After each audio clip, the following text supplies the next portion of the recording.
I'm going to share with you my top 5 favorite tips on doing fan art and show you how I use these art tips to make an amazing artwork. The live-action Avatar the Last Airbender is now on Netflix. No, not that one. I'm Ant217 and I'm so excited. So I want to make something awesome, but there's one problem.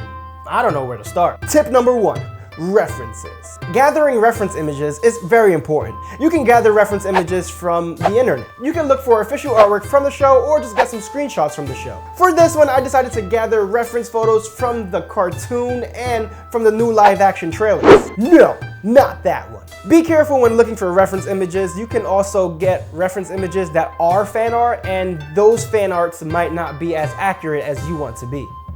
So be careful with that. Having a variety of references can assure accuracy when drawing your character, and it can help you capture a specific pose or expression that the character does in the show. So I put all these reference photos on my screen and kinda make a collage. Another thing you can do to get to know the character is to become the character.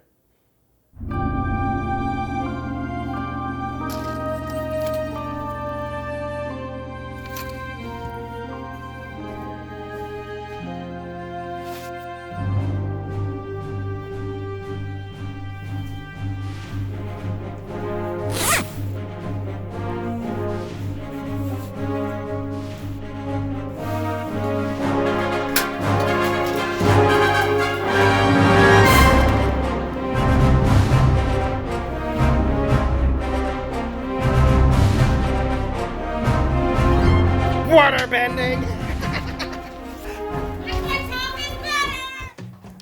Moving on to tip number 2. Now that we have all these reference photos, it's time to study the character. Look at how the character stands, look at all the expressions. Sometimes you can see a pattern in how the character would move or react to a certain situation. Study the way the character looks at other characters, study the way the character moves, study the clothing of the character. This right here is only to assure accuracy. In doing this, you can find those little details that you might miss out if you didn't study beforehand. You find the details that help the character be the character. You need to pay attention to the unique characteristics that make the character who they are, like Katara's hair loopies.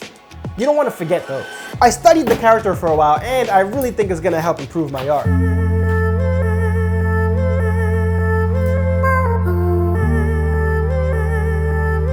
And I know those two tips kind of link together, gather references and study them, but wait for tip number 5. It's my favorite tip and it's a very important one. But moving on to tip number 3. Tip number 3 is very important, and I think a lot of people like to skip this tip. A lot of beginner artists don't like to even focus on this, and that is pay attention to composition. There are a lot of compositional tricks that you can use to make sure your artwork stands out. Think about it. Avatar the Last Airbender is huge. There are a lot of images of Katara online, a lot of fan art of Katara, and you're trying to stand out. So you should think about things like perspective and framing and focus on some focal points to make sure that the viewer looks at what you want them to look at. This helps the viewer look at the most important things in the image. You can use things like the rule of thirds or the triangle composition. Illuminati?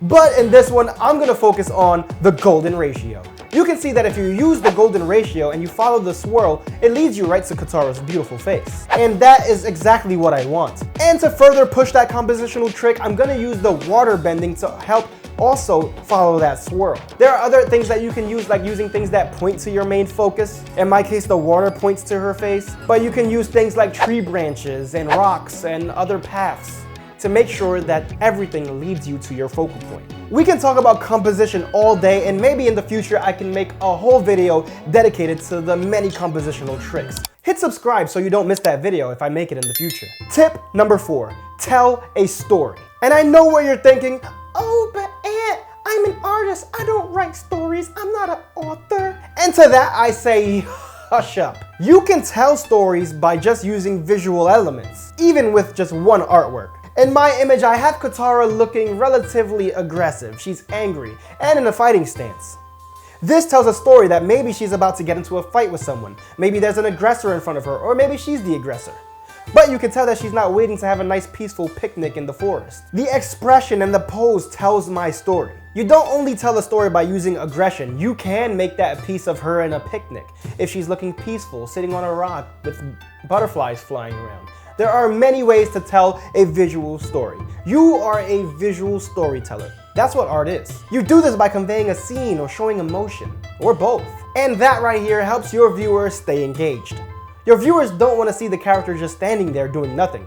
Otherwise, they'll just look at the character sheet. You have something to offer them, so make sure you show that. And that leads me right on to tip number 5. And this is my favorite tip that I can give you while doing fan art. And that is, let your style show. Of course, you want to stay true to what the character looks like, but that doesn't mean you have to be afraid to show your style, your artistic touch, and a little bit of you show through. You want to stand out from the billions and billions and billions of other fan art that are out there. Avatar the Last Airbender is extremely popular. It's a very saturated fan art space. But if you do this, you showcase your style, you're showcasing the character, and you're also showcasing your artwork, yourself. And it's probably true that the people that love the media that you're drawing, in my case, it's Avatar the Last Airbender, the people that enjoy Avatar are probably going to like my image, but I want them to also like me.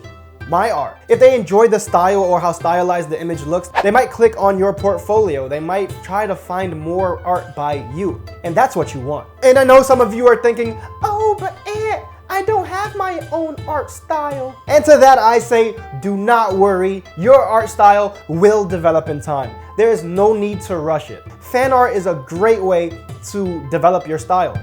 You do fan art of different types of media, like Avatar and Fire Force or Marvel, or you do studies of Leonardo da Vinci. It does not matter. Every time you draw something, you take things that you do like and you throw away things you don't really like, and you combine those things and you make your style. That's where your art style comes from. You start to realize the things that you enjoy doing. One of the most important things about my style is that I use cell shading with a slight blended look. I don't really paint. I do some finishing touches like adding chromatic aberration and some color dodge to up the brightness. And this is what helps me stand out as an artist and what helps you know that you're looking at an artwork by Ant217. What's that noise? Baby, is that you? Are you okay? So I finished my artwork and...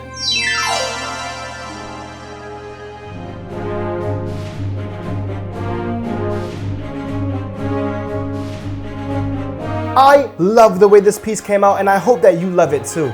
Please take into consideration some of the tips that I shared with you today and make amazing fan art. But I got one more surprise tip for you, and that is have fun. You are a fan of whatever it is you're drawing. That's why you're making fan art. So you always have to remember to have fun with it. Now I'm gonna go watch Avatar the Last Airbender on Netflix. No, not that one.